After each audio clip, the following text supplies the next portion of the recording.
Okay, but actually take it away, Max, because I think you were gonna start with the sky this month, right? So first, Max, we got two Max presentations today, everybody. So first he's gonna do the sky this month, and then Minada's gonna stop recording, and then we'll do a different recording of him teaching us about DLSR astrophotography. So if you got your cameras, now would be a really good time to go and get those.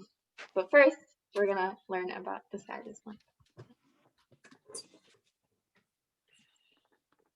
Awesome. Can you guys see the presentation? Yes. Perfect. All right. So this is the sky this month for March 2021. So starting off with the moon, this month's moon is called the full worm moon, based on just how you can see a lot of worms as spring starts to come around and they're having all the fun in the dirt. And so, yeah, we have the important moon phase dates. The last quarter was on the 5th. The new moon is on the 13th, coming up in a couple of days. The first quarter is on the 21st, and then the full worm moon is on the 28th. And here we have the more detailed calendar, as we were talking about before. Today's a waning crescent. And the sugar moon, that is another name for this month's moon. I believe it came from some indigenous peoples of Canada, because this is the time of year that you can start tapping maple trees for maple syrup. And so that's where that name comes from. And then we have some stuff going on with the sun this month. This month we have the vernal equinox. It is on the 20th, and that is when the sun crosses the equator of the sky. And something kind of misleading about the name, and just about the equinox in general, it does not actually mean that we have equal day and night. Sometimes you'll hear that. It is off by just a little bit, just a few minutes. And that is because of the way that light refracts through our atmosphere. So I believe for us on the 20th, we're actually going to have something like 12 hours and 8 minutes of daytime. So it's close, but not quite. The day when there is actual equal daytime and nighttime, that is a day, and that's called the equilux, not the equinox.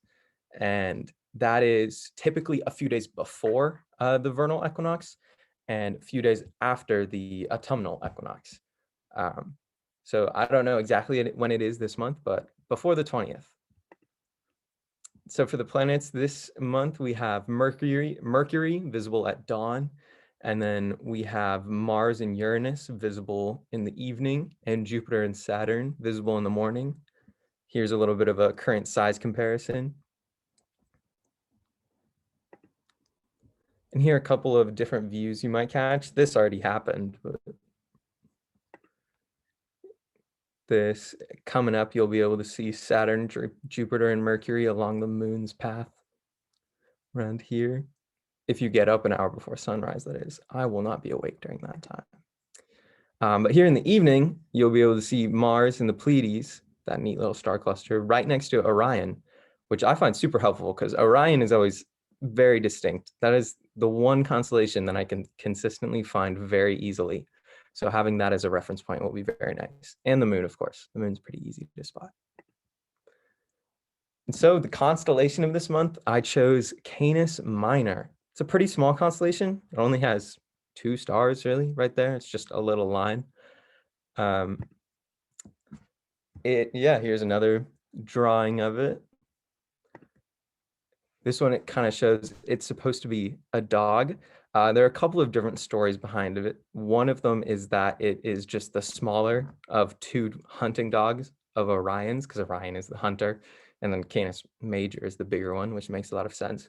But then there's another story that is really quite sad and tragic. It comes from Greek mythology, and it's the story of this guy who was the first man to make wine. He was taught how to make it by Dionysus, the god of wine. And his name was Icarius, and he gave it to some farmers. But because wine had never been discovered and they got drunk and they didn't know what it was, they thought that this man had poisoned them. So this group of farmers then killed Icarius.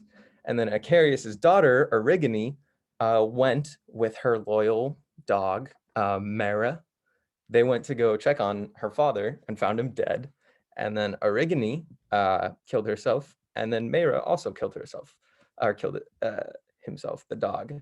And so very tragic. And Dionysus, out of pity, decided to put them all in the stars. So Icarius is associated with the constellation Boots. Origone is associated with the constellation Virgo, and Mera, the hound, is Canis Minor. I personally like the first story better. It's a lot happier, but those are both out there. So Canis Minor belongs to the Orion family of constellations, along with Canis Major, Lepus, Monoceros, and Orion himself. There's a meteor shower around the Canis Minor's area. They are called the Canis Minorids, and it also has a spiral galaxy called NGC 2485. It's very faint. It only has an apparent magnitude of 12.4, which, if you remember, magnitude is an inverse scale. So 12.4 is very, very dim. Canis Minor is best known to contain the star Procyon, which is the 7th brightest star in the sky. And that is also the star this month, but I'll get to that. So the best way to find Canis Minor is, I think, by looking at Orion. Like I said before, Orion's always been really easy for me to spot. It's my favorite constellation. It's the one I've been looking at for the longest. So if you kind of just follow Orion's top left corner there, top left shoulder, out to the side, you'll eventually find Procyon. It's pretty bright, so I think it should be easier to spot. And it forms this triangle, Betelgeuse, the top left shoulder of Orion, Procyon, and Sirius, which is, I believe, the brightest star in the sky, if not the one of. And so that should be a pretty easy triangle to spot. So yeah, like I said, Procyon, the brightest star in Canis Minor, the 7th brightest star in the sky, is our star this month. So Procyon, also known as Alpha Canis Minoris, Alpha CMI, it is a binary star system located in Canis Minoris. It has an apparent magnitude of 0.34 and is located at a distance of only 11.46 light years from Earth, making it the 8th brightest and 13th closest star. Its brightness, because of that closeness, that's where most of the brightness comes from. It is not actually that bright of a star on its own, or it might still be pretty bright, but being so close to us comparatively makes it appear a lot brighter than other stars. So yeah, Procyon's binary system, it's made up of the stars Procyon A and Procyon B. Procyon A has the stellar classification F5 IVV, or 4-5, making it a white main sequence star. Procyon B has the classification DQZ, which makes it a white dwarf star, which is indicated by the D, with a carbon-rich atmosphere, indicated by the Q, and heavy elements, which is indicated by the Z. And Procyon A is the much larger of the two. It has a radius twice that of the sun. And Procyon B has an unusually low mass for its type, with only 0.6 solar masses. Normally, Procyon, or stars of Procyon B's size, have about the same mass as the sun, but for some reason, Procyon B is far smaller. And then some notable things to photograph in the night sky in March. On the 9th, tomorrow, we have the conjunction of the moon and Saturn. On the 10th, we have the conjunction of Moon and Jupiter, and 11th, we have the conjunction of the Moon and Mercury, which I believe that was shown in one of the earlier slides, and that is in the morning. So if you feel really motivated and want to get up that early and take some pictures, it should be neat, and if the weather's nice, of course. On the 13th, we have the new moon. There'll be a lot less light in the sky, and assuming there aren't clouds, that'll make good conditions for taking pictures or observing. On the 19th, we have the conjunction of the moon and Mars, which I believe is in the evening, so that should be a little easier to photograph.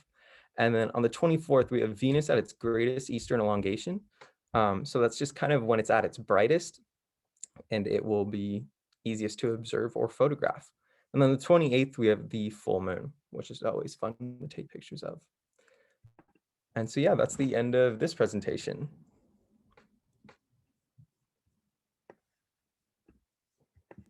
Yay, Max. Good job. Okay, so now he's just gonna